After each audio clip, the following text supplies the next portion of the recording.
Welcome to GP Legends. This is Aaron.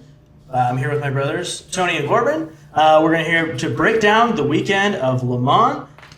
Incredible weekend that we've had. Jorge Martin comes through to win the sprint race. Bez blows it up. Absolutely dominant performance in the main race on Sunday. Absolutely solidifies himself as an epic challenger, like a huge challenger in the World Championship. This is not a guy that just wins in the wet on a good day where he's feeling good. This is a dude that wins and absolutely dominates a race that no one can touch him. No one was putting up the times he was putting up. Absolutely incredible weekend. Action-packed. This was the 1,000th GP, MotoGP race. So historic race in Le Mans. Also pulled a record attendance of 278,000 people. Over the weekend, yeah. Like, literally, there's going to be possibly F1 races this year that don't pull that many people. Right. Absolutely incredible for the sport. An amazing, amazing weekend. The fanfare was incredible. And then, Saturday and Sunday just did not disappoint at all. Not at all. One of the most epic races, my favorite race of the year for sure, action that went down. We had Marquez back. So much excitement. Tony, give us your thoughts. Yeah. Marquez was certainly back for real. He's, the Marc Marquez that we're used to seeing. And it was super good to see Marc battling at the front, on the knife edge the whole time, and risking it all for the podium. He didn't care. He wasn't going to finish 10th. He was going to go for the win and win it or bin it, and he binned it. But it was pretty great to see him up there. And, watch out, guys. I mean, he's on a crappy bike. The bike is not good. You can see from every other Honda rider out there. But Marc is going to find his way to the front. And so if they ever figure it out, or if he gets on a different bike, it's going to be dominant again, and that's kind of scary. The chassis is a huge story. Yeah. This weekend for Honda. The Kalex chassis. This is the first weekend they're trying it out, and we saw it in FP3, I believe. I think we saw it on Friday. On FP2 Friday, for sure. FP2, he jumped on it. Not FP1 even. I think he was on an FP1, right. So he had the two bikes set up. He went with the Kalex chassis. I think they all kind of tested it out, and by Saturday, it was both bikes Kalex chassis. They were ready to ride with it. It was clearly an improvement. Obviously, you saw some additional stability come to the bike. Marquez was able to. You're starting to see a little old school Marquez, and so they're still not getting the acceleration. They're still not. They're still having some issues. But obviously, that was a tremendous step forward. And I don't know how excited Honda was to tell everybody that was the solution, but they just have to start winning races. And so clearly, Marquez found something with it. And from what I could see. Yeah, I mean, I'm a little less optimistic as you are. I think that it's an incremental, small step forward in the right direction. But if you look at the other three riders, Taka, Alex Rins, and Joan Mir, they were nowhere. Miserable. They did not have a good weekend. Marc was the only Honda that was fast. He said... actually read some interviews from all the guys. They said it was a little bit better, but it's not the solution. Mm-hmm. It was sort of interesting to read some of the stuff that they had to say, because all four of the riders on a Honda are struggling with the rear pushing the front too hard. It's been the problem that they've been dealing with for the last couple years. So they have an engine braking problem, they have a chassis problem, and they have an overall geometry problem, is what I'm reading. And so they fought that the whole race. Somehow, they said in the data, Marc is able to carry more mid-corner speed. He's able to get past that rear pushing the front. Yeah. I think we saw that in his performance in Turn 1. Yeah. Was like he was the best in Turn 1 clearly in the field. Right. It's how he got out in front and stayed in front. He did not have the best start. He had a good start for the Honda, but was about to be overtaken. But he was late on the brakes into Turn 1 every single time. No one could mess with him on that. He defeated the Ducati power, and the top speed that they were maintaining was always better than him. But come, like you saw it with Jorge time after time after time. He could get a good drive out of the last corner, come across the straight, and then be just right there and ready to take him into the chicane after, get it right up on him. But he would put a huge gap on everybody into turn one, and then he could defend through the chicane. And who's better than Marc Marquez in the chicane? Right. And so he just posted up the bike. You just saw him do that over and over and over again. And it's like, that's the best place to overtake this Honda. And Mark just put it right where you couldn't get around him, and it was absolutely a masterclass, of course, to watch him throughout the entire race on Sunday. But yeah, I mean, with the technical issues, I agree that this is like nobody's saying like we found a solution, but it's the first time I've heard as a Marc Marquez fan and a Honda fan.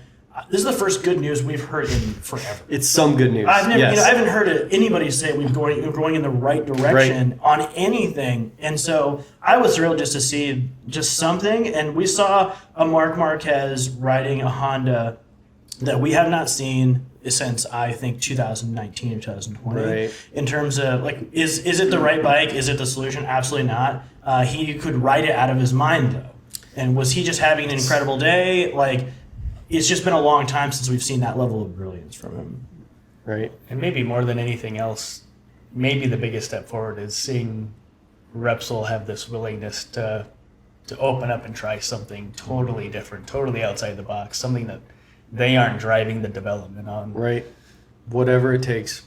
Yeah. I do think it signaled to everybody before the chassis, was tested out, we had any idea how it was going to perform. That was the story of the weekend is, wow, Honda is going to. They realized this is the last thing in the world they want to do is hand over a piece of the problem to somebody else to solve. As the most world class factory team of the last couple of years. I mean, they are probably the most dominant factory team in the sport, historically. Yep. So it's like for them to say, hey, we don't know, and we're going to hand this out, to a German aftermarket part company to build something to help us so that we can find that's how lost we are. Is a huge admission of how lost they are. It's also a huge step to say, you know what though, like we're not going to lose Mark over our pride, right? And we have got to figure something out. And so maybe if we put a chassis on there that makes some improvement, maybe that gives us data on other places to say, okay. And that was my excitement is. If you can make an incremental move in any good direction and say, okay, well, the chassis is part of the problem, clearly, exactly, because you're able to get an improvement out of somebody else's. So you can say, okay, well, that's a part we need to look at and say, where are the areas of stress on the bike that were alleviated? How did the chassis improve? How did these things factor into the overall performance of the bike in a way that maybe starts to reveal some problems? Because they were clearly stuck on what the issue was, and nothing they were trying was working. They didn't feel like they had the latitude within the rules to make changes that were effective. I mean, even through the off season and their ability to change up, a lot of things in the bike, we're not able to, hand a bike to the team out of the gate in preseason testing that anybody was happy with. So that's what I'm really excited about from the KLX experiment is that we just have something, and I think it's a huge, hopefully turn in strategy for the team to say, we're willing to put anything and everything on the table, and our pride be damned. So that was all very encouraging. Yeah, it really gives Repsol Honda as a team a way to focus their energy because, okay, the chassis, if we're going to go in the KLX direction now, great. We're going to focus on these other issues. Mm-hmm. We're going to stick with this solid known variable now and try and work around that. So I do think that's an excellent move in the right direction. It's just amazing to me, this weekend really showed the mental fortitude that Marc Marquez has. His mental strength to be able to come back from being off for a few weekends and ride that bike at the knife edge. Joan Mir, after the race weekend, they were asking him about this and the KLX chassis and, how much benefit it was offering. And he's like, it's a little bit, but it just is mentally destroying him. He admitted that you have to ride this bike on the limit all the time. And you can't go beyond the limit because if you go beyond the limit, it gets worse. So you have to be right at the limit all the time. And then, if you push harder, you crash and you just can't And the limit for Marc Marquez versus the limit for anyone else riding a Honda right now is also just like there's a huge disparity between them. Yeah. And so if Joanne Mir, Alex Rins, Taka Nakagami are all being asked to ride on the limit, and they're still at best going to finish 10th. I mean, Rins did win in Austin, so fair play, but like in general, that's the exception Right. with Honda. So Yeah.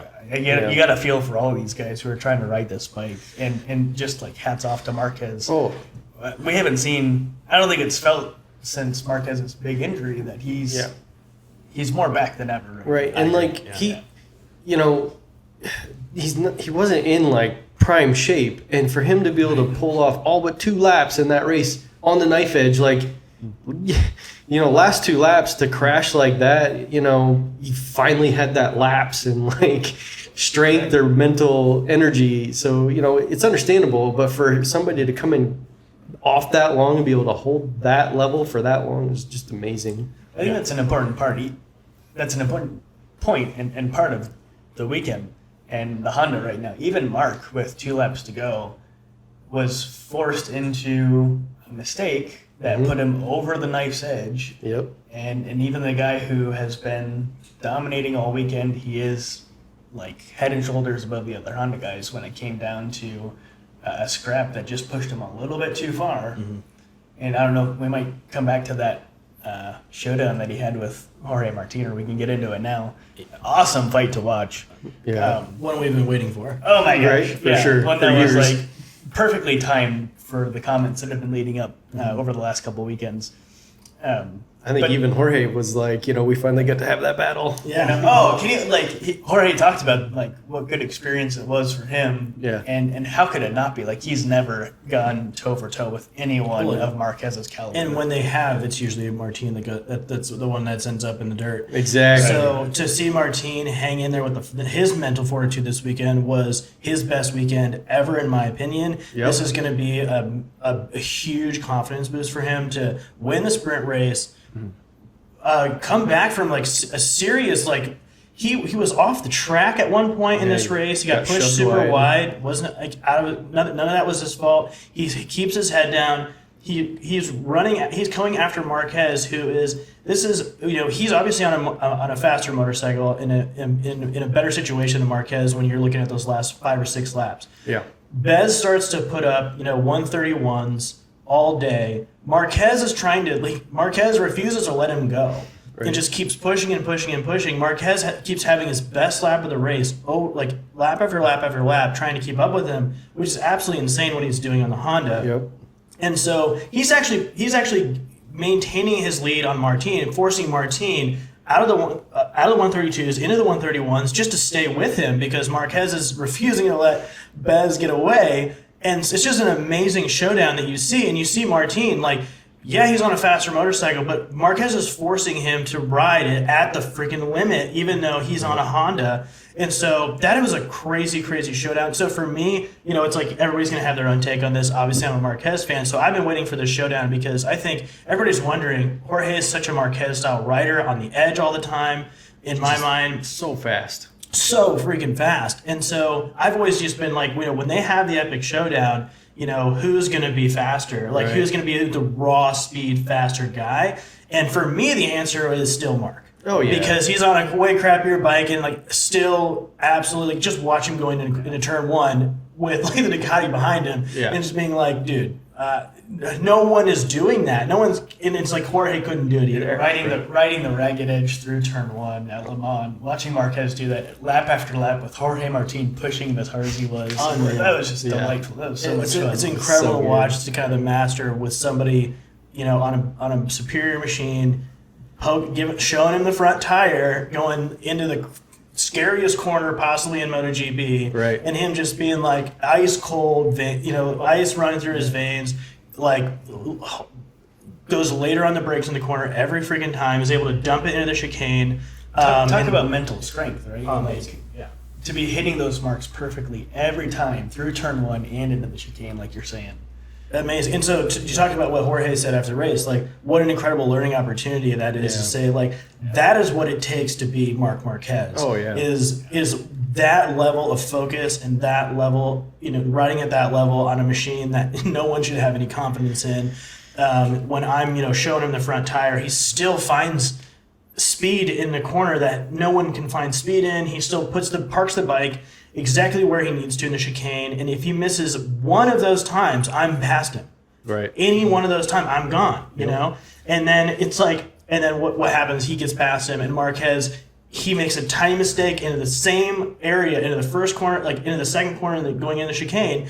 He's putting the pressure on him and gets it, and ends up pushing him wide and gets him back. Yep. And so Jorge is learning there. I don't think Jorge gave him the space. I think Jorge had to go so late on the brakes to hang with Marquez that he got him pushed a little wide. Marquez just bullied his way back through the chicane and took the place back. Right. Like epic fight between the two. So amazing to watch it. I wish we could have seen it, both bikes, upright to the end. But, for Jorge to be the one ultimately that prevails in the situation, given that he's on a faster bike, right. You can kind of give a lot. A little bit better fitness. Yeah, absolutely. And you can make a lot of excuses for Mark for dumping it on the penultimate lap there, but man. It's just an amazing, in my mind, demonstration of Jorge and how far we've seen him come mentally. Yeah, man. This is the Jorge that we've been waiting for ever since he stepped foot into the series and had a stellar first race at Qatar, his opening weekend.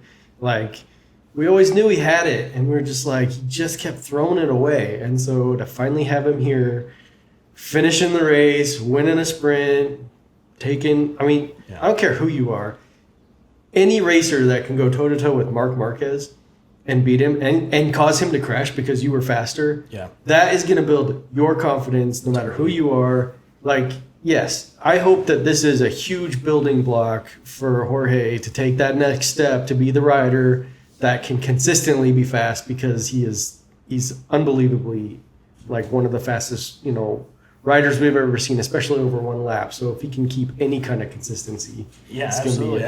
Mark pushed him to stay in the high 131s, low 132s through the end of that race. That's a hard thing to do that almost nobody else on the track was able to do besides Bez. He was out of his mind. Right. Could do whatever he wanted apparently, but nobody else on the track could put those numbers up anywhere. And so he forced him to stay with that insane pace the whole way, and he made it to the end of the race with that pace. And you saw in the celebration he had when he crossed the finish line, the way that Jorge, you could see just how he was so stoked pumped. he was, and how pumped he was, how much it meant for him. That second place probably felt like one of the best feelings he ever had crossing the finish line in any position. Oh yeah, It just seemed one like of his that best was weekends ever for sure. amazing. So it's just hats off to Jorge for his entire weekend, and Pramac. Look at that, Pramac putting 2 on the podium, Yep. getting Zarco on the podium in his French GP. Yeah, So excited for him. So just Pramac had an incredible weekend. They're they're continuing to demonstrate that they are a second factory team over at Ducati with what they're doing, what they're producing. There's an amazing. yeah. I was stoked for Zarco. I knew he had the speed. He was making up ground at the end of the sprint. Finished 5th. He was started too far back. Got roughed up a little bit, I think, at the beginning of the sprint. But to see Zarco, at the cost of Marquez crashing, he was definitely the beneficiary. But to see Zarco podium in the French GP, I think he's podiumed. He got third or a podium at the Le Mans before, but I'm pretty sure it was during the COVID time. So to do it with over 100,000 people there within the circuit, watching and cheering him on, I bet that was one of the greatest feelings ever that Zarco's ever had. It was amazing to watch for him. Yeah, it was really cool. Yeah, and especially with how much trouble Fabio had all weekend. The French fans came out for Fabio, and everywhere he turned this weekend, there were just crowds and hordes of fans that are rooting him on. Right. He crashes out of the sprint race, struggles again through the Sunday race. Yeah, it was So to see Zarco at least get the podium for by all accounts was just a carnival all weekend Right. of French fans. Just that was rewarding to see. real poetic justice to have the French fans get rewarded with that for the biggest GP ever. I thought so too. And just talking about Fabio's weekend, hats off to Fabio for his performance in the weekend. I think he, given the situation he's in with the hardware he has to work with, I thought he couldn't have gotten a better result in the race. I think he hung in there. He did his best. It was a insanely competitive field throughout. And so for him to finish, did he finish 10th? I think he got 7th in the Grand Or Prix 7th? because so many guys crashed out. Yeah. So I mean, like that's a huge. To me, that's anything in the top 10 on the hardware he's riding, I think is impressive. And making it to the end, having to push where he has to push, I think that's super challenging stuff. So really excited to see like what he can continue to do. What we talked about, the problems at Honda. Obviously, there's significant problems at Yamaha. They've got issues with Aero. They've got a lot of things to figure out. Right. Fabio had some pretty direct words about the attitudes and the disposition of Yamaha as a team. Mm-hmm. He said what we've said here. He just said it straight up in a press conference. I don't know. We need to see a different mentality in the way we evolve this machine. Yeah. And that's calling out the Yamaha blood pretty hard. Right. From your number one to say the way we are approaching iterative change is not working, and that is a problem with this team. Right. At Yamaha, not so much maybe being so pragmatic about the issues.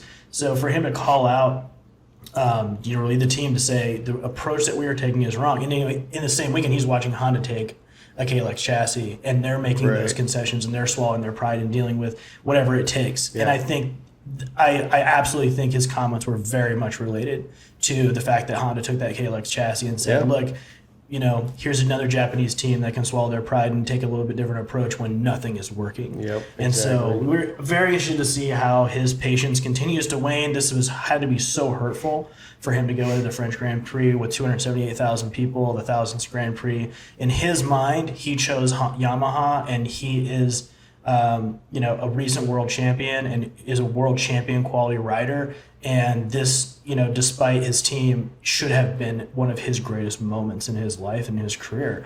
And that has got to be incredibly painful for him to deal with. He talked a lot in the weekend about this is the hardest time in my career and what he's dealing with and the struggles he's having. And so it's going to be very interesting to see how he continues to handle it. I was impressed with how he handled it throughout the weekend in terms of his attitude, the way he performed. Yep. But yeah, Yamaha owes him a better bike.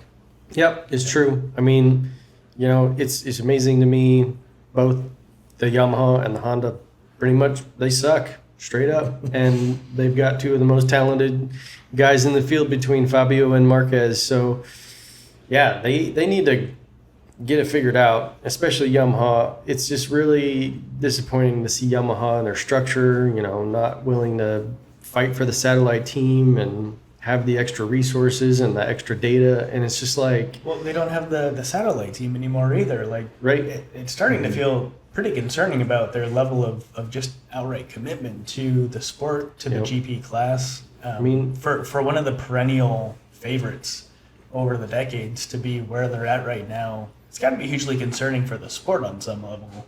Like, we just saw Suzuki come in and out like a flash in the pan. Right. I don't think Yamaha's going to drop out, but like, it's feeling like, what are you here for? Right. I think like that addresses a little bit of a bigger issue that came out of this weekend. I think Yamaha is invested, at least they say they are. They're talking to other teams and coming with a satellite team, but they're not going to do it next year. It's going to be the next year. And it's like, okay, like we're going to trust that you're really going to do that. I really hope you do, because Yamaha has a huge history of MotoGP, and it would really be sad if they left. They have much... It'd be devastating. Yeah, it might not be devastating. It would be really sad. Yeah. And it wouldn't be devastating because we are in such a golden era of MotoGP racing right now. It wouldn't be devastating because we have KTM. I was going to say, we have KTM and we have Aprilia. We have these other teams that have stepped up, and like that's why Yamaha and Honda suck, is because the European teams have come to play and they've put in the time, efforts, resources, research, advancements that Yamaha and Honda haven't. Totally turned the tables.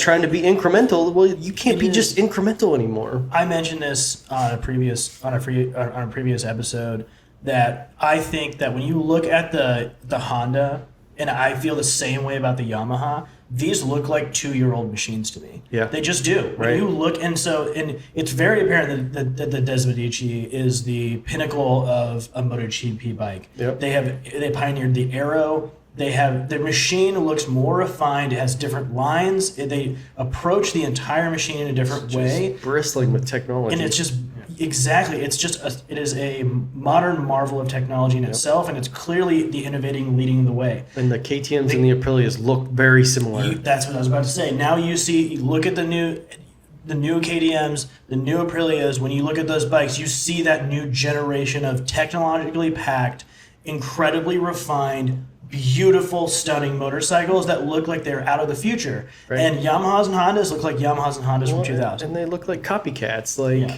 they're copying bad. Aero, bad ones. Bad like copies. we talked about in the last podcast or the last post-weekend podcast, how they need to innovate. They've got to be the innovators. They can't just copy everybody else and try to do it better. They have to actually come up with something that gives them the advantage. And like that has just stagnated terribly with those teams. Well, and even more credit to Aprilia and KTM that they have been able to catch up, start to match Ducati's level of innovation. Or at least copy it well. Or copy it. I mean, I think you see that with a lot of the KTM Aero.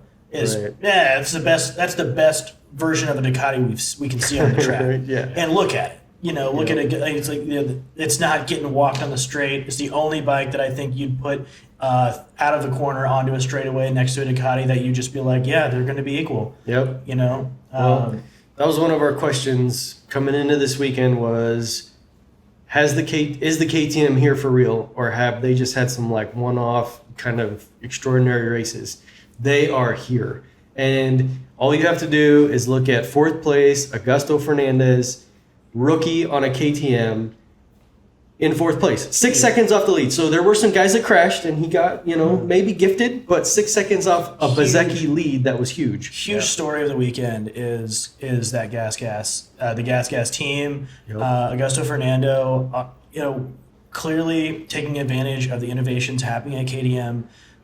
We saw in free practice, KTM leading free practice. They really just weren't able to quite show up on Saturday.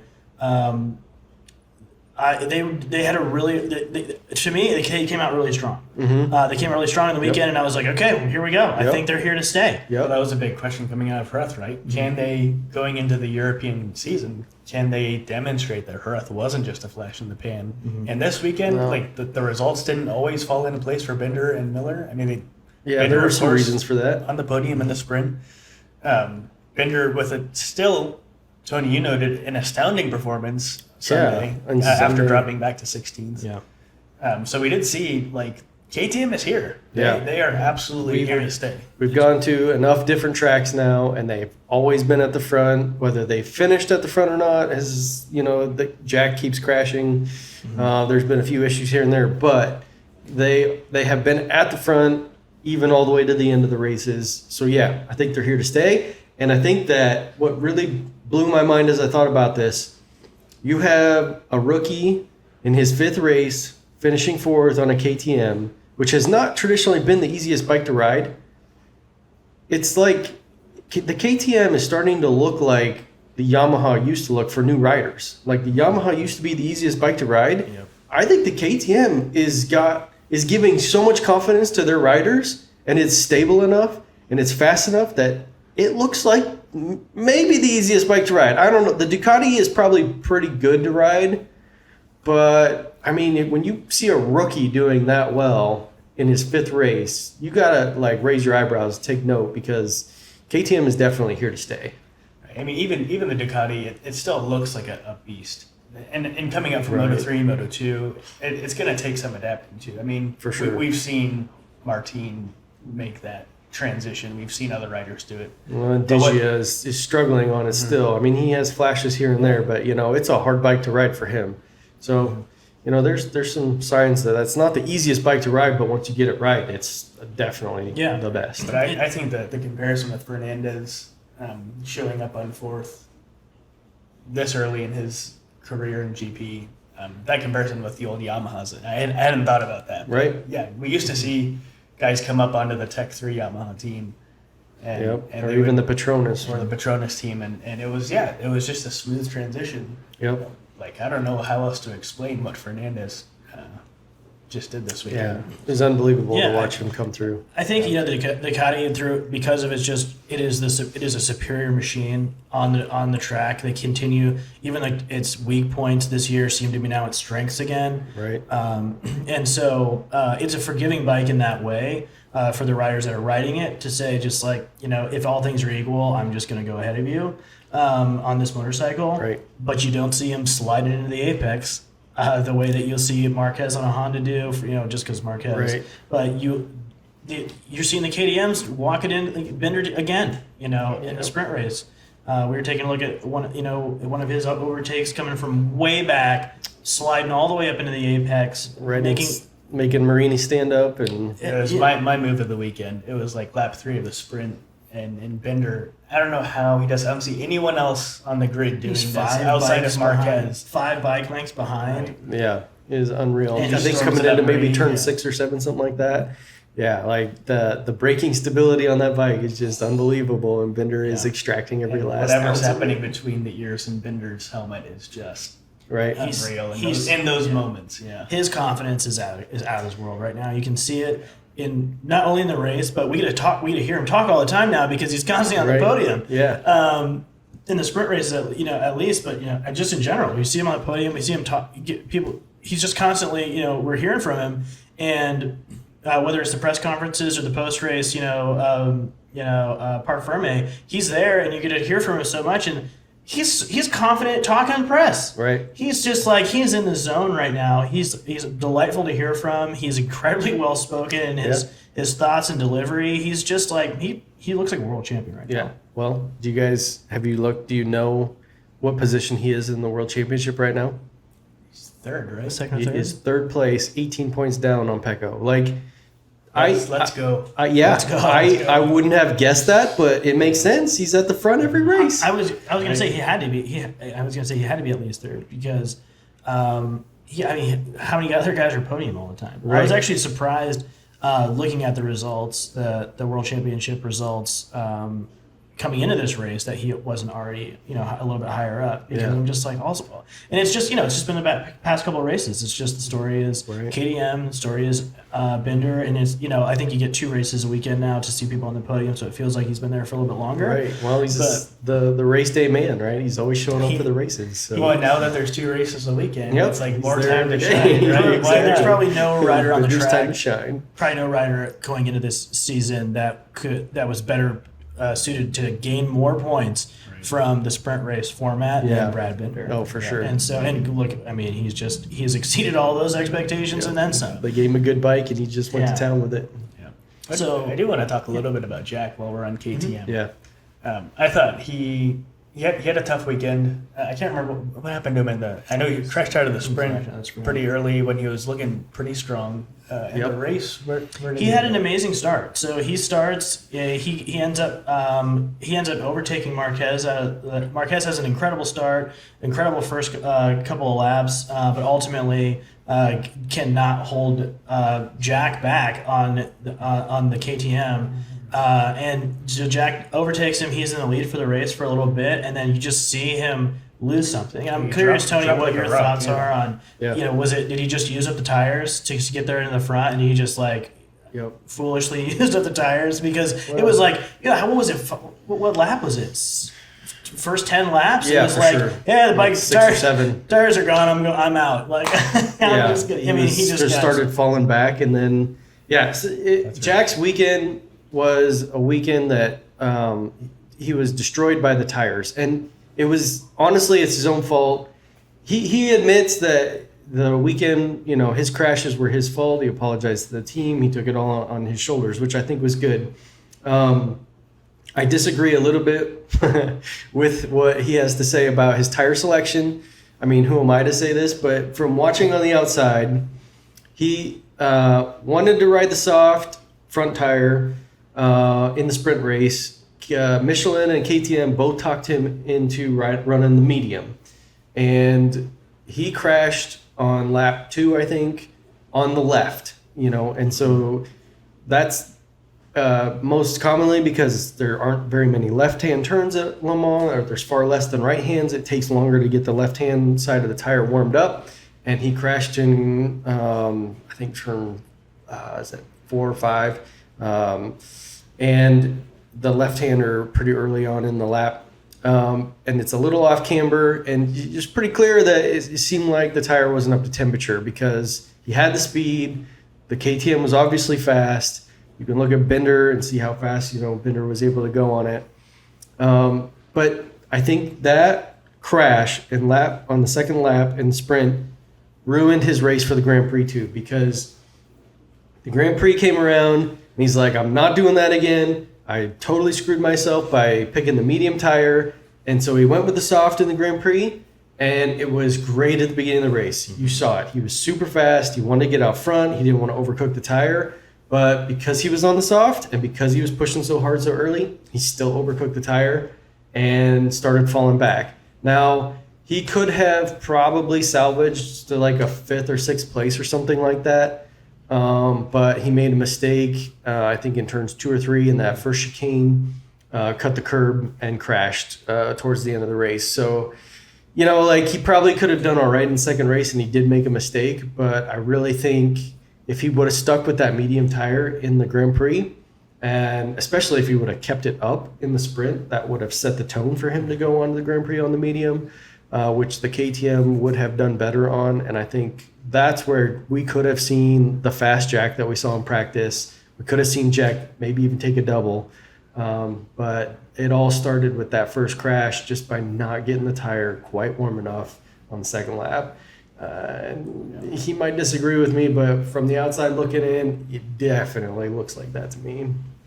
Yeah, and I think what stood out to me with Jack throughout the weekend in both races, when he's moving fast, when he's looking comfortable, it looks like the KTM is perfectly suited to his riding style.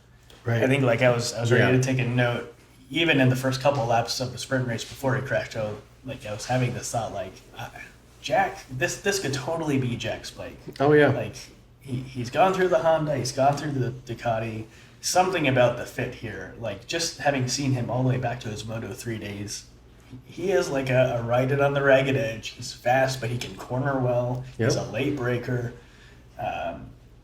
All the things that the KTM is turning into. Right. So it seems like it's lining up for Jack, but yeah, in the end, he had a tough weekend, results-wise. I think that Jack is always talking about everybody doubting him, and I think it's super obvious that Jack is super talented and he has the potential to win the championship, especially on this KTM.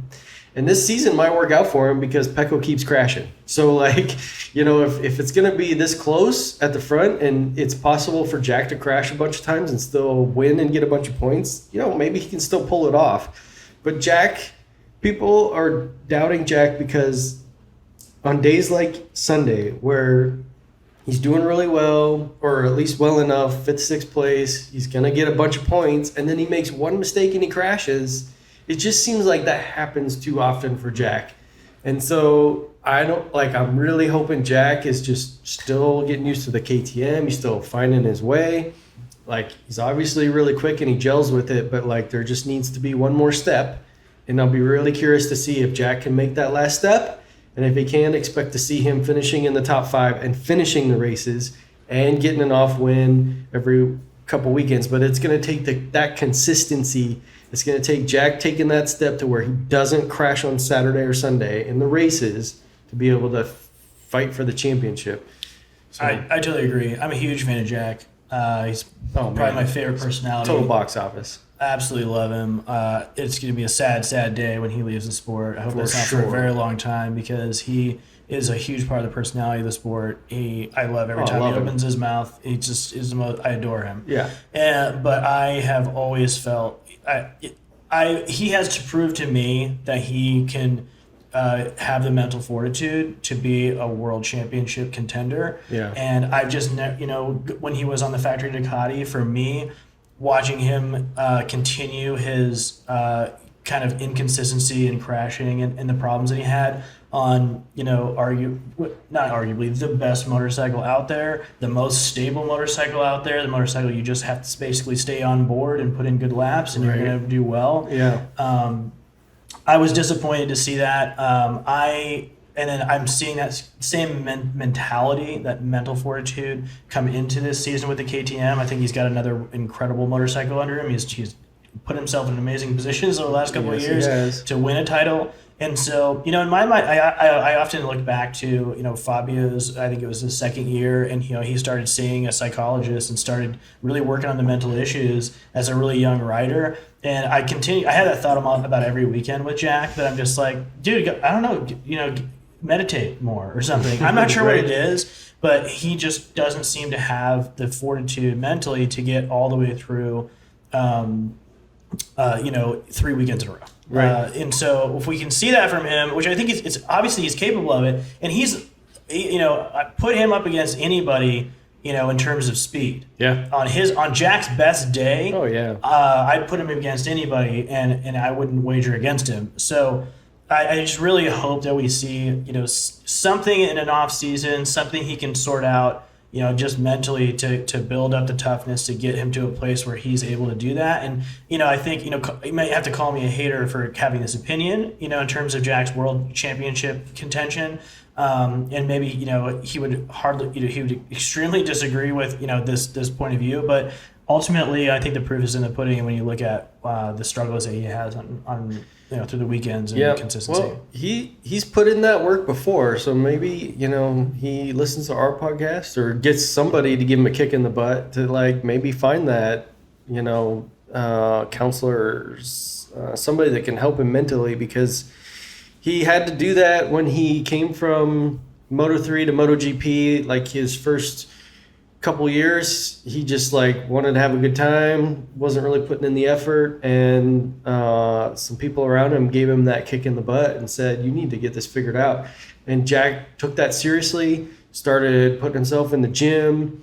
He changed his whole life and lifestyle to make sure that he was doing everything he could physically to be ready to ride a MotoGP bike and win.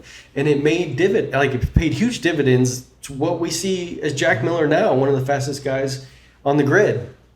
So maybe hopefully he can figure something out like that, and I think he's willing to do the work. He just needs somebody to point him in the right direction. It feels like every year he's taking incremental steps forward in his career and his maturity. Mm-hmm. And I think probably part of what this conversation, some of our frustration is a symptom of we maybe thought this year was going to be the year. Well, especially when we saw how good this bike is. Right, especially when we saw how good the KTM is. So, I think every MotoGP fan wants to see Jack Miller succeed just because of how endearing he is, what a good guy he is, what a good personality he is to have around. So I hope that in the weeks to come, there's no reason why he can't at least Joanne near his way to a championship. He could get there. If he could crashing, he could do it. Right. He looks like on any given weekend at any given track, he can podium. And there aren't a lot of guys on the grid who look like they're going to be that consistently fast every week. Mm-hmm. We've got a lot of talent, the most competitive grid we've seen in a long, long time. But if Jack can I think you're right, just get over that last mental barrier of being consistent and being as consistently fast as I almost want to say that he is. He is every week, there and thereabouts. So hopefully he gets it. Speaking of people with mental fortitude and hopefully listening to our show, I think Matt Vinales might have been one of the 100 people that listened to our show last week. Seriously. He certainly heard Simon credit. There's no question in my mind that he heard that criticism, because the way he came and attacked in this race was a Vinales we have not seen in many years. Yeah, the way he was bringing it in the race, he was aggressive. He was throwing elbows and slicing up the field. Unbelievable watching him come at the field. Come at Pecco. Yeah, and the way, ultimately, unfortunately, it ended in a pretty scary crash, to be honest. but just honestly watching him fired up after the crash and going over and giving Pecco some shit about it. Dude, I loved it. I loved every moment of that. Obviously, I was like, "Hey, calm down, boys. This is funny." It was mentioned, during the race, like you won't find two chiller guys in the world off the track than these two guys, and they're just both fired up about an incident that man. I'm sure as soon as they saw the replay, they're both like, "Oh no, geez, it's cool, Doug. We're good." But just an amazing battle they were having. But when was the last time we saw Vinales say, "No, that's my spot"? Right. On the track, and you just say, "This is my line. I'm going here," Yep. and get out of my way, and pushing people pushing people through the corner, block passing, moving up the field, and especially on the Aprilia, which Alex is saying I can't do that on. Right. I can't move up to the field on. I've got the Yamaha problem on the front end trying to get to the field here, and Maverick was like, "Nah, I'm good. just Like I slice can through. win this race on this bike today." It was amazing to watch him. This weekend was I hope if we continue to see this from Maverick Vinales, like holy crap. Yeah. We are It's a complaint that Vinales has had also in the past on the Aprilia. He's almost been the first person of all the GP riders who have struggled when trailing, trying to make an overtake. I feel like his voice is one of the first ones that comes into my head, talking about how hard it is and how frustrating it is, just the way the bikes are set up these days and the way the tires are. Right. So to see him all of a sudden making overtakes, especially on a Ducati, Right. Yeah. that's a revelation. Yeah. That was, I mean, and it was, it was unfortunate the way they came together, but that was Maverick's. That was his series there. Yeah. He was straight up beating Pecco on his Desmodici with an Aprilia, and he was the most aggressive Vinales I've seen I can't even tell you when the last time I saw him that aggressive. It's been a little was. while, yeah. Incredible to watch him on that, and so I hope we continue to see that from him, and Yeah. just clearly no fear Yeah. this weekend, which was amazing. The Aprilias didn't get amazing launches off the line, but we talked in the pre-event podcast, like it's so different getting off the line and going into that first turn, that like they were there. They didn't lose tons of spots like they had before, and I think that just the way Le Mans is set up, that really helped at least Maverick, and I think Aleix too a little bit, just get into the race, that first corner, 2 or 3, through the chicane, and then like, all right, gloves off, let's go, type of battle. I talked a little bit about in the pre-event conference podcast the not using start devices here at Le Mans, but they've apparently figured out how to work around that because they were all using them. There were some pretty crazy launches. The KTM's got off the line again really well. They must be figuring out how to drag some brakes going into turn 1, or figure out a way to make these things work better, which again, that's the innovation that the bikes at the front were using. We saw again, it's KTM, Ducati, and Aprilia figuring out how to get through turn 1. And of course, Marc Marquez, who knows what, how he got through It's there. But amazing that he was able to get the launch that he had. Right. He was out launched by a couple of bikes. Did not look like he was going to have the advantage in turn 1, but he was just later. fearlessly He was threw like, it I'm in just there." going to go. I'm going to carry more corner speed than everybody else on a Honda for no apparent reason So- that should be possible. And just watching him the whole race was just amazing to see him consistently blow everybody through that corner. Was Right. just really impressive. So yeah, it was again really good to watch Maverick and his spice, Yeah. the energy he brought. And I loved watching Pecco and Maverick pushing each other in the gravel. And for those guys to be able to make up after it's over, that was great too to see. I'm glad that I don't think there's any penalties for any of that crap, which is good. Like, it was a racing incident. They came together. Duked it out a little bit, got some of that aggression out of themselves with the adrenaline flowing, and then we saw them riding the same bike back into the pits. So it was cool. It was unfortunate to see those guys crash. Pecco was losing ground, though. He was falling back. He seemed to lose some major confidence in those first few laps in the Grand Prix, and that's what sort of had him falling back into the clutches of Maverick. Right about the time that Maverick caught him and made that pass, it felt like Pecco was maybe starting to find his feet again and get over whatever he had struggled with early on in the race. Um, We saw a similar pattern in the sprint on Saturday. He dropped back to 5th at one point before Yeah. working his way back up onto the podium. right. So I do wonder what would have happened in the Sunday race had he Been able to stay up. been able to stay up. But yeah, like we're seeing, like coming into the early season, he looked far and away like the guy to beat. After this weekend, it looks like maybe there are cracks. There are some cracks. Yeah. Right. That's what I took away from this weekend, especially watching him, losing confidence and holding up the field at times. Like he was starting to hold a train behind him to Mark's benefit in the race. Right. I was enjoying that, but I was also like, what is going on that he can't keep? Because the lap times at that point in the race were 133s, Right. high 133s. I'm like, if you're not keeping up right now, what is going on? Like, was there an issue with? Is he having a hard time with just the weight of the bike, with the high fuel load? He's a couple of laps in, so the tires are as warm as they're going to be. I just was very surprised. It just seemed like it was a mental thing. It was a lack of confidence that started to develop, and he just could not get comfortable running at mid 133s with everybody else, and he started holding people up, starting to drop back, which was a bit inexplicable to me.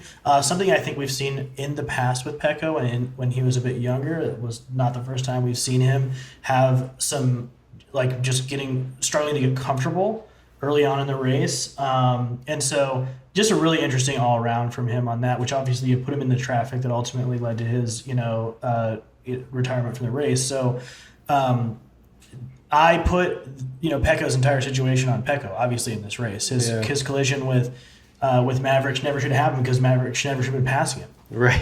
There's no reason Maverick on Aprilia should be passing him. What, like sixth place? Yeah. In this race, it just makes he's like, "Shit, what are you doing there?" Right. He has no business being there in that position, fighting for that corner with Maverick, especially after getting overtaken by Maverick. Right. Like, what is going on with that? So, hey, I agree that Pecco has been, we have said it at the beginning of every race this year, that, look, you got to look at Pecco, you got to look at the world championship, the defending world champion as the guy to beat. He's on the fastest motorcycle, and he looks like he's in the best form.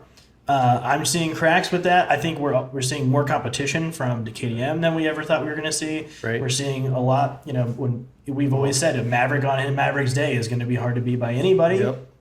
And obviously we're seeing Marc Marquez back and forth. Right. And so it's just, there's a lot to contend with. Well, the Pramac guys. Yeah, you have a whole Ducati train. I mean, It was there. We talked about it could be just a race of Ducatis, and it almost kind of could have been. I mean, we lost 3 Ducatis at the beginning of the race, I think, with we lost, Alex Marquez, Luca Marini in that scary crash. And then we lost Pecco, I guess, himself. So, there were 3 Ducatis that were in the top 6 or 7, just a few laps into that race. Yeah, I want to talk about the incident with Marini and Marquez was man. scary, scary crash. It was almost brilliance by Marini first. I would call it brilliance because the fact he Amazing. He did save it it. wouldn't cause the crash wouldn't have happened if he didn't save it. So Right. pulls the bike, drags an elbow, produces sparks off his elbow to shove that Desmodici back in the air, which I don't think we've ever seen anybody do on a Ducati before. On a Ducati? We've seen Marquez pick a bike back that's up. a great question. I don't know if we've ever seen somebody pick a Ducati back up off the elbow. Jack might have done Jack that. might have, but a brilliant move by him. Like, it was incredible, but unfortunately, directly into the side of Marquez, charging out Alex Marquez. There's nowhere Right. for either of them to go, and it puts them in a crazy, scary moment where Marquez is sliding on all fours and bikes zipping every direction. Marini's bike spinning and flying directly towards him. Right. Really, really scary moment that I hope we don't have to see again. That was a crazy, scary crash. Marquez was, Alex Marquez was he was putting himself in some interesting positions earlier on in the race. He pushed Binder super, super wide with a very aggressive. And that also affected corner. Martin as well. Yeah, in the Grand Martin Prix. got pushed out in that, which, what a recovery by him to come back and be in the contention with how fast everybody was up there, and like the mental Binder fortitude. too. That Alex Marquez pushed Binder so wide, he ended up down in like 16th place or something like that. Crazy. And to have Binder come back to, what was it?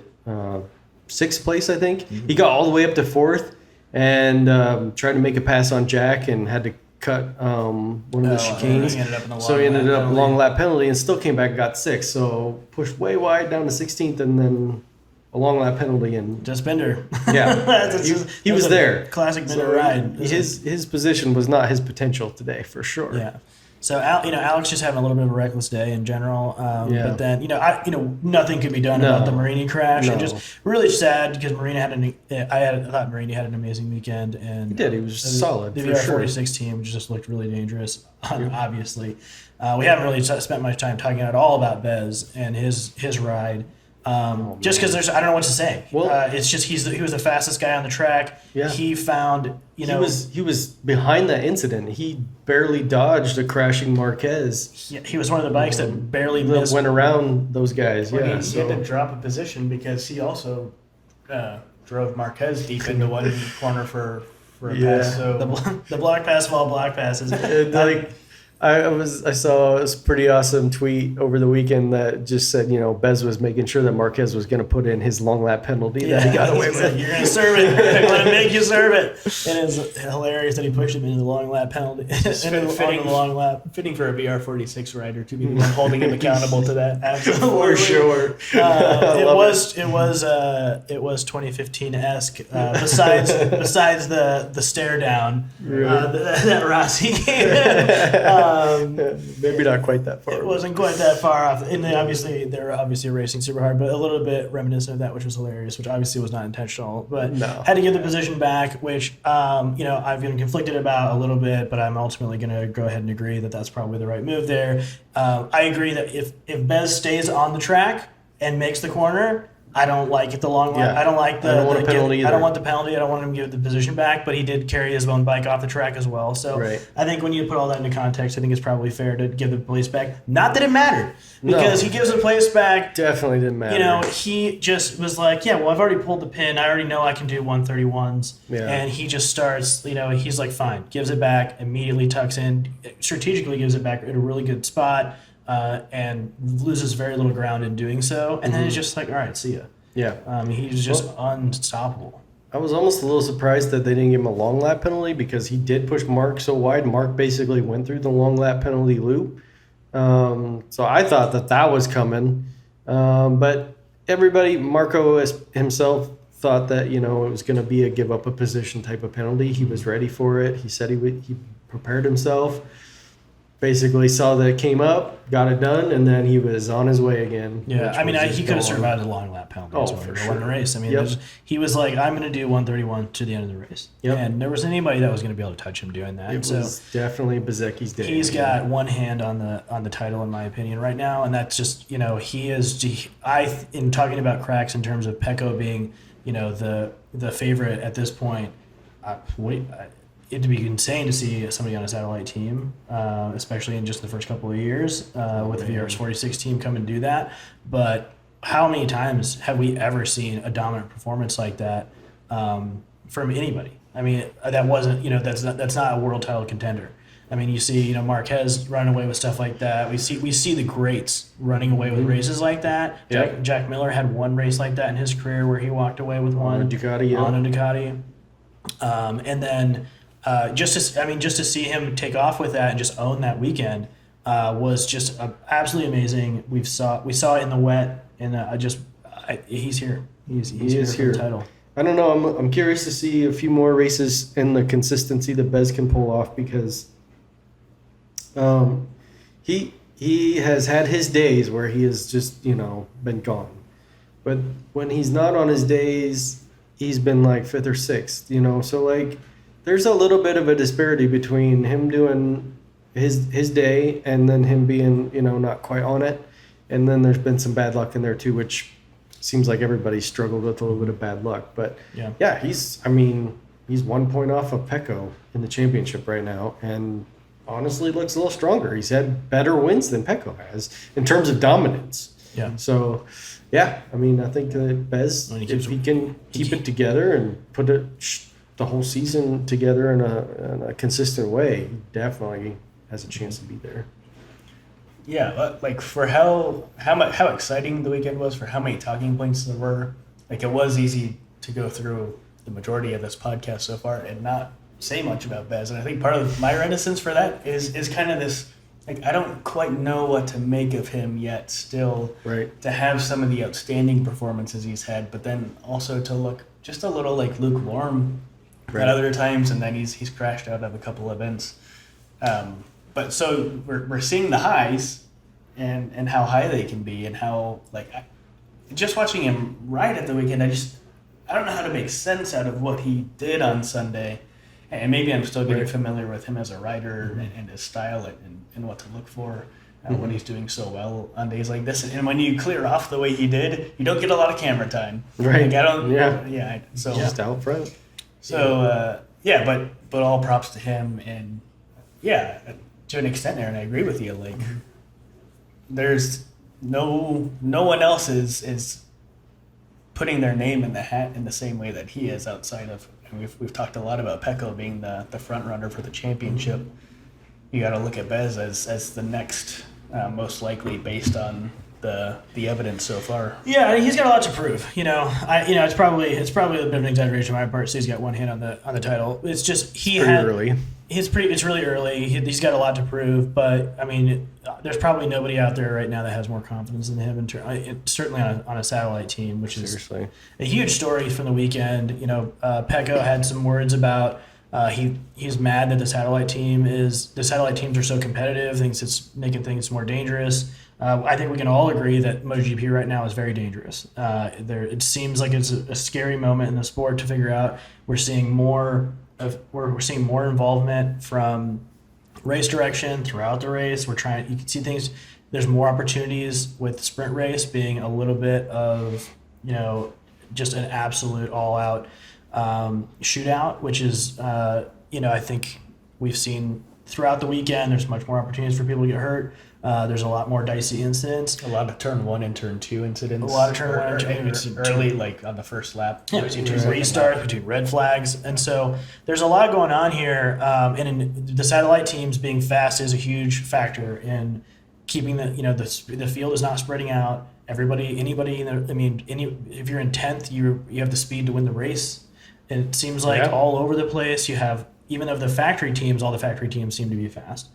So there's a lot going on there. I don't think you can stick the number 1 on your bike and then complain about satellite teams. No, you That's can't. just I think it's like you put the number 1 on your bike and you have to be really careful about the things you say. And that's probably one of the things that I would never say with the number 1 on my bike is I'm mad because satellite teams are faster than me. In a weekend when a satellite team on the same machine on older hardware beats you, I think Pecco needs to take a minute and take a breather on that one. Some context is that he was really trying to talk about safety, and he was sort of relating back to the 10, 12 years ago when you had the Fantastic Four. They were on factory bikes. All the satellite bikes were 6 to 7 tenths a lap slower. And so it spread the field out. And that is a way to make things more safer, but it also makes it way more boring, and nobody really wants to watch that. Yeah. So Pecco, if you like your paychecks, you want close racing because we're going to watch close racing. Yeah. And, he does, as a world champion and the championship leader, he needs to be a little bit careful, a little more measured about what he's saying or how he says it. Like, great, call for safer racing. Everybody is for that. But like, you can't like ask for the competition to be easier. Like, nobody wants that except for the guy in first place, right? Right. Yeah, on the factory bike, that is the fastest machine. Right. And so being on the fastest bike on the best team and being the defending world champion, to say that the problem that you're dealing with right now is that satellite teams are too fast is weak for me. Right.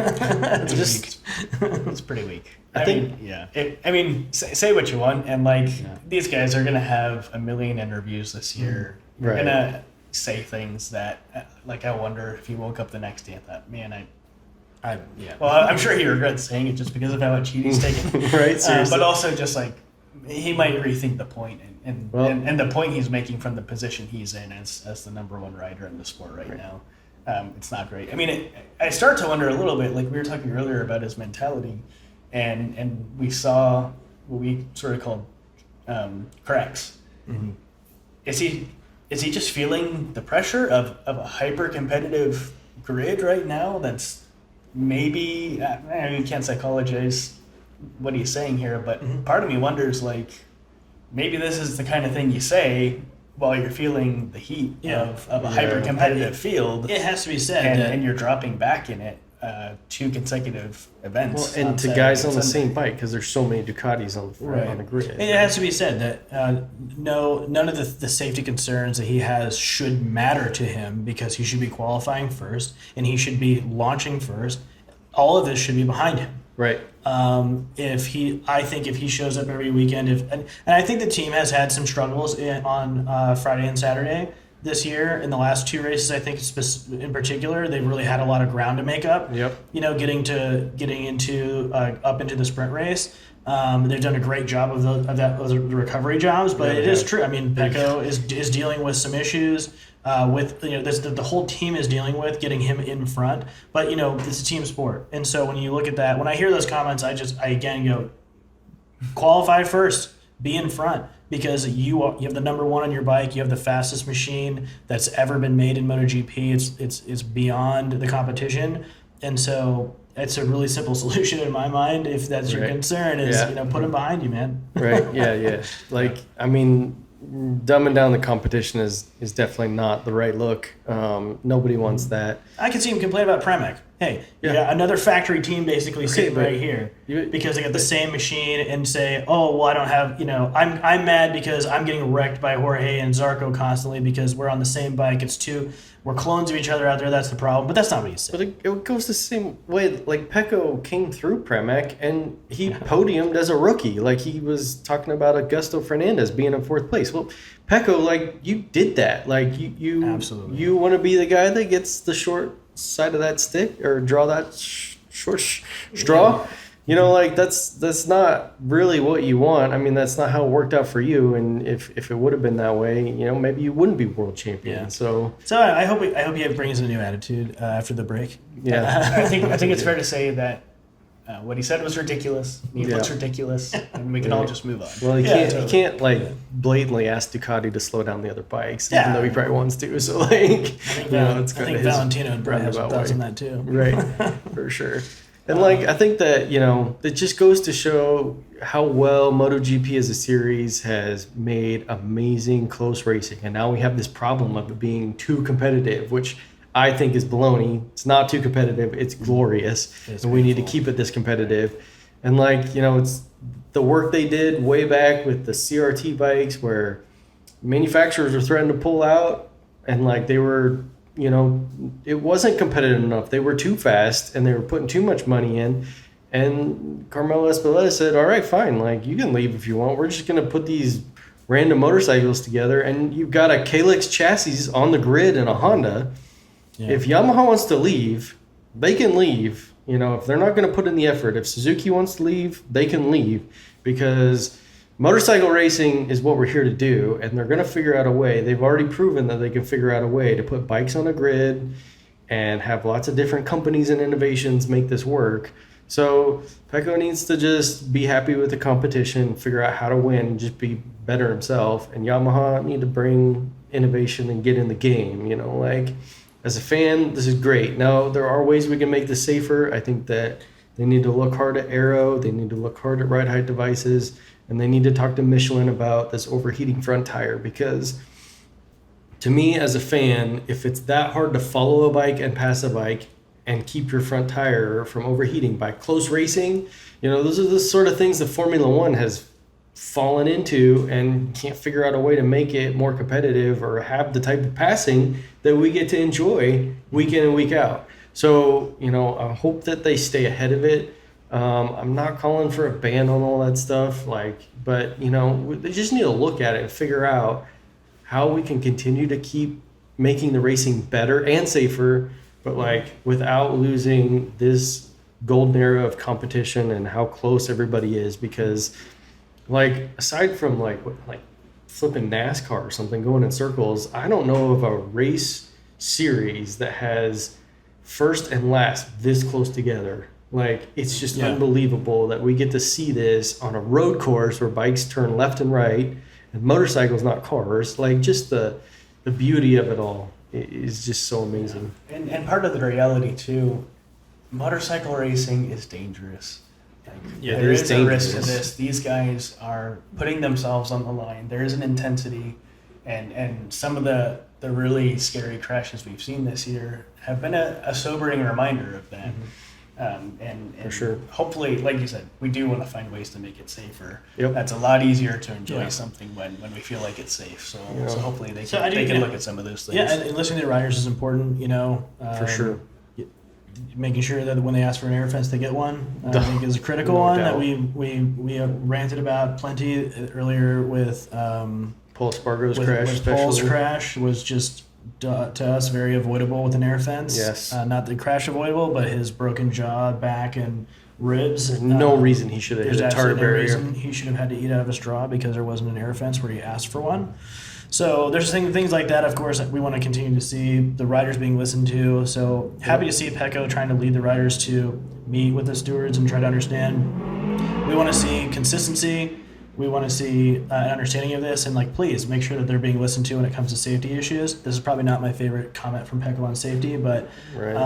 you know, we hope we continue to see an evolution there because I mean, we keep week after week this season we are seeing a little bit of. I have had the most moments in as many races of really jaw on the floor moments where I am really Seriously. worried that somebody is not okay. Yeah. Marquez, the incident with Marquez, and watching bikes zip on either side of him, and just wondering if I'm going to watch something horrible in front of my eyes. Yeah.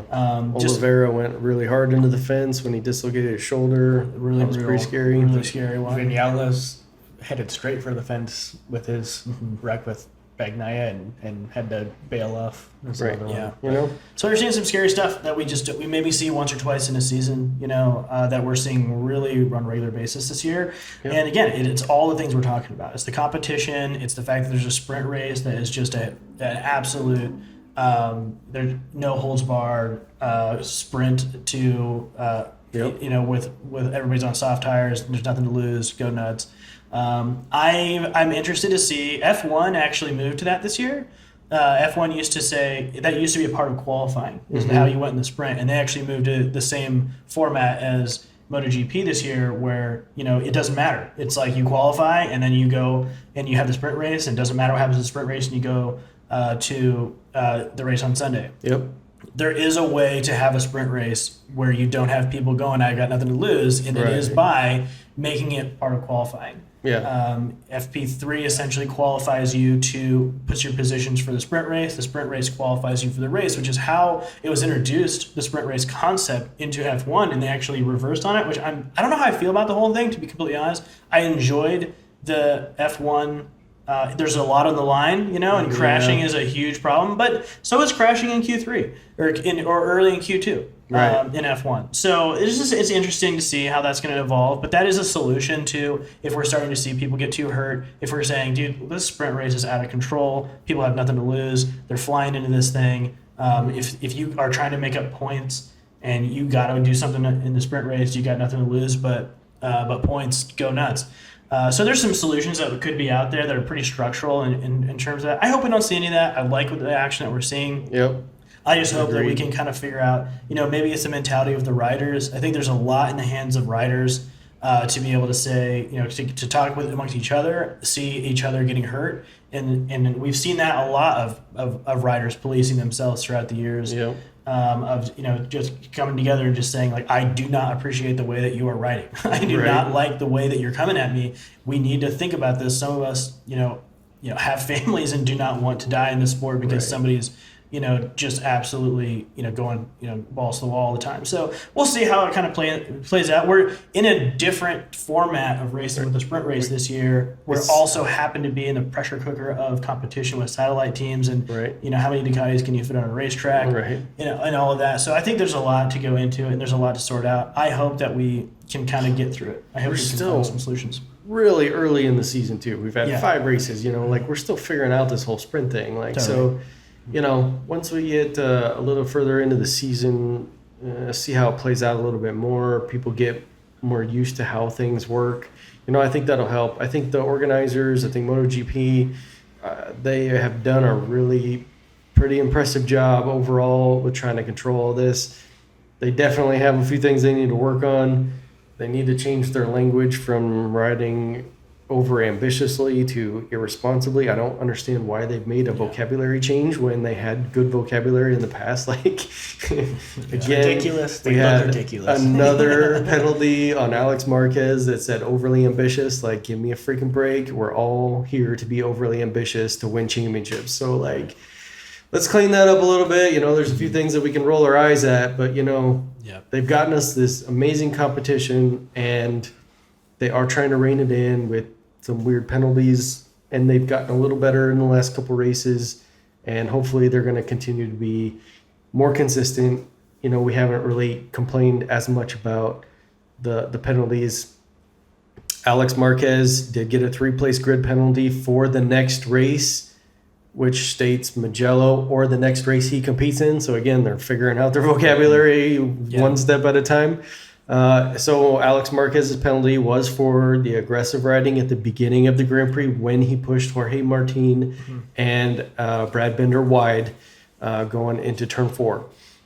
So that one again is pretty acceptable. I think it makes sense. You know, he pushed 2 guys super wide, kind of hurt their races, and it had nothing to do with the unavoidable crash into Marini. So, which happened very quickly after that. So I don't know. Maybe they would have given him a long lap penalty if he would have stayed in the race. We don't know, but they gave him. You know. Yeah, we hear this.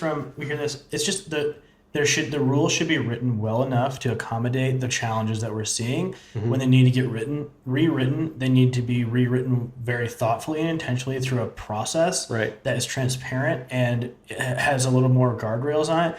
It's always amazing to me. You see this with FIA had the same problem. They're finally tightening things up. FIM is clearly having a problem. They're starting to tighten things up. One of the things that always just stuns me is like, dude, just hire a law firm to just advise you on a rulemaking process and litigate your decisions with you. Litigate them out loud, because that's what attorneys do all day. Yeah. And these guys could afford literally the best attorneys on the planet to come in and just say, like, you know, you're the senior, legal analyst to rulemaking, because attorneys don't make mistakes like this. They don't leave ambiguous language out there because they make their money tearing that stuff apart. Right. It's so clear to them that how idiotic some of these like languages. It's just like how he was like, oh, we're gonna make up a different rule here while we're with Marc Marquez because we think he got hurt, but technically it's not this or that. And it's like, let's just start making it up as we go. Right. It's just like something that like any attorney would just not do. Right. And just tell you like, hey, these are rules. There's a whole practice in this. That's been established that holds society together. Let us apply some of the fundamental concepts from law to how we go about these changes and say, hey, why don't we come up with a bucket list for shit we can take care of next year? Right. And then we can have a process that's super transparent that changes the rules, and otherwise just go, those are the rules right now, guys. We all had the rules at the beginning of the season. These are the rules. Like, that's not a hard thing to just say to everybody, and everybody goes, yeah, those are the freaking rules. Right. And then every year have an iterative process to say, here are the changes we're going to go through, or even have a mid-season opportunity, but establish those things ahead of time and say, this is how we're going to go about rulemaking changes. This is how we're going to go and do things, versus like, hey, let's just make a new decision based off of the events that are happening in the moment. That's not a way to govern. It just isn't. So I hope they can figure some of that stuff out. I think the FIA has done a lot better job listening to the teams and the principals and figuring that out over in F1. You still see some weird stuff, but they've gotten a lot better at the process. Right. And FIM, it's like you're rewinding history to 2014 F1. Seriously, with how they're going about things. You're just like head in hands a little bit with some of the stuff. I mean, this is not new stuff. We've done this for years and years and years, and like, okay, so we added sprint races, but like that hasn't like changed the whole series up. Like, stick to your guns, know your rules. Write them well, especially when you're issuing a penalty. Use the right language. It's really not that hard, guys. It's just declare if there's a problem with the rules. Declare there's a problem with the rules, and a rule-making change is coming. Yep. Discuss with the teams and the riders what the problem is and what the proposed solutions are. Become transparent about the decisions you make. Make final decisions, and then continue to stick to those rules. Right. So I think we're just seeing a lot of it just doesn't make any sense. Sarah was ridiculous, Yeah. and we need to see them do better. And Yep. they will get better. They always do, but I think it's they're just, making small steps. yeah.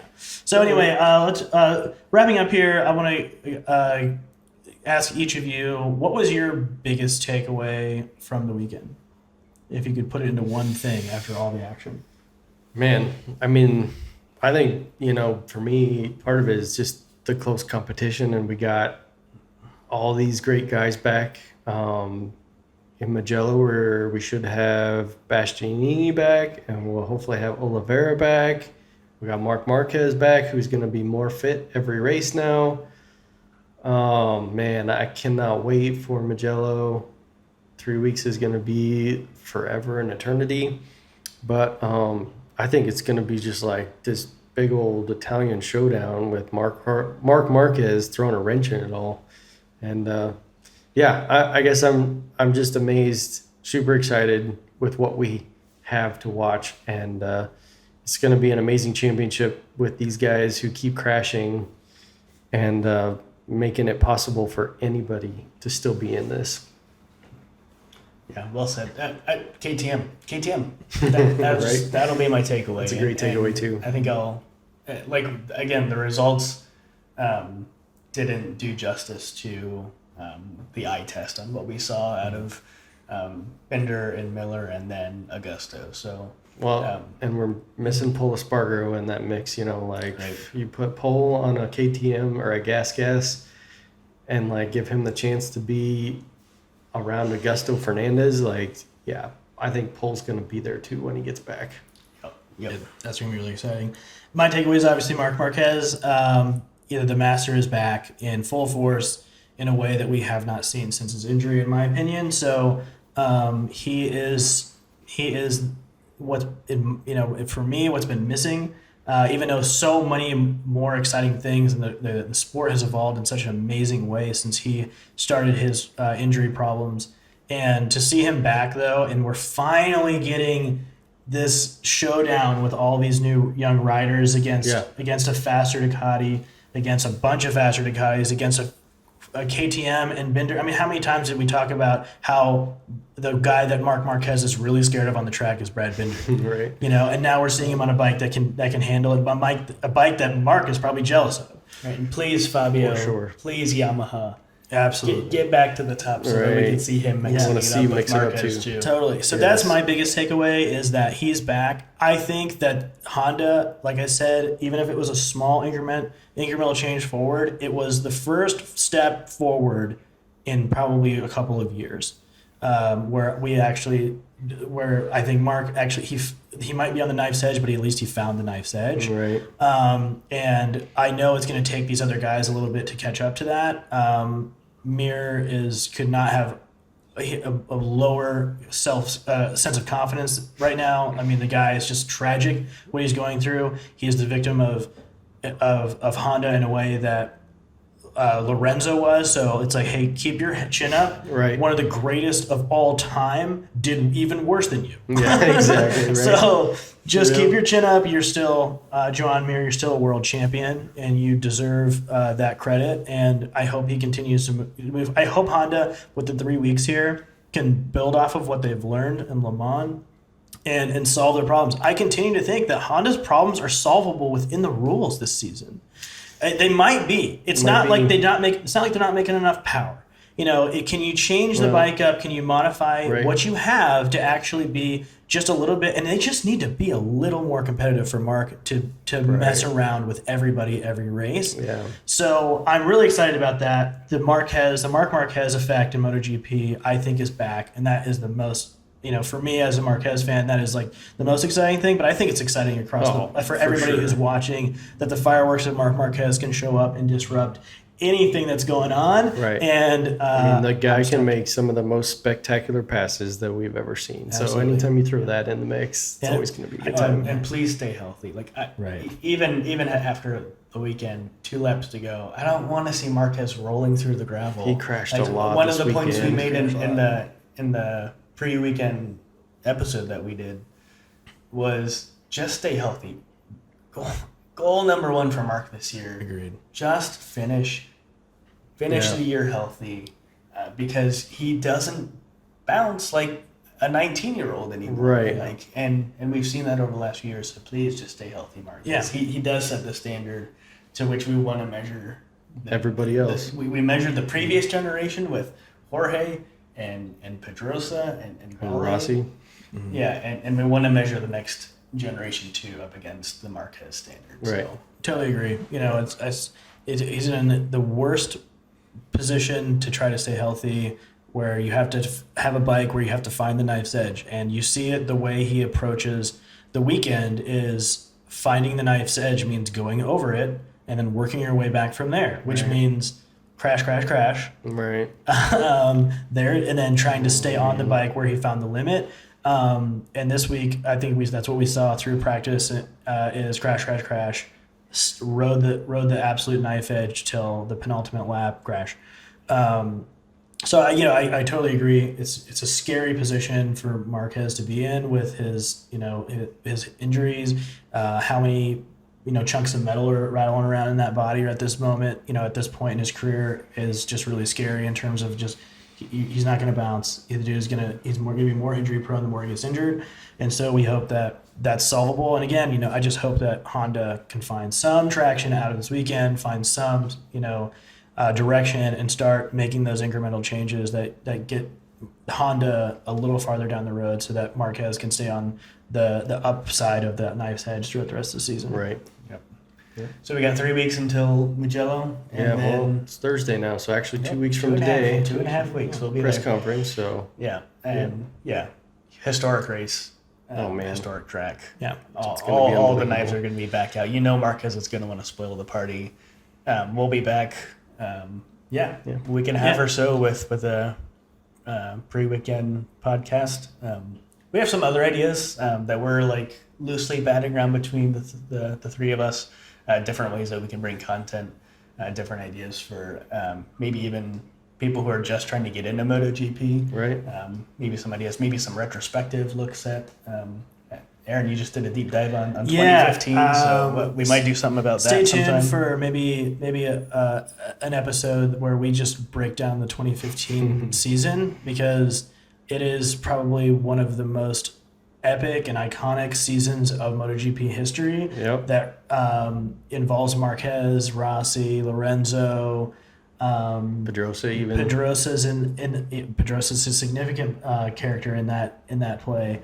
The story is amazing. It really tells an incredible part of MotoGP history that I think is critical to really fully to appreciate and understanding. And a lot of us were there and lived that, and going back and revisiting it in the context of everything that's happened since, I think is for me was a journey that I absolutely loved every moment of. And so I think we're gonna all watch that through again and just do an episode breaking that down because of just how much fun and how much action there was. Yep. So look out for some other content like that with the break coming up. The summer break, we would potentially fill some time with some stuff like that. Drop us your comments though. Let us know what you are liking about the show, what you like to see more of, what you like to see less of. More If we- technical stuff, less technical stuff. Yeah, absolutely.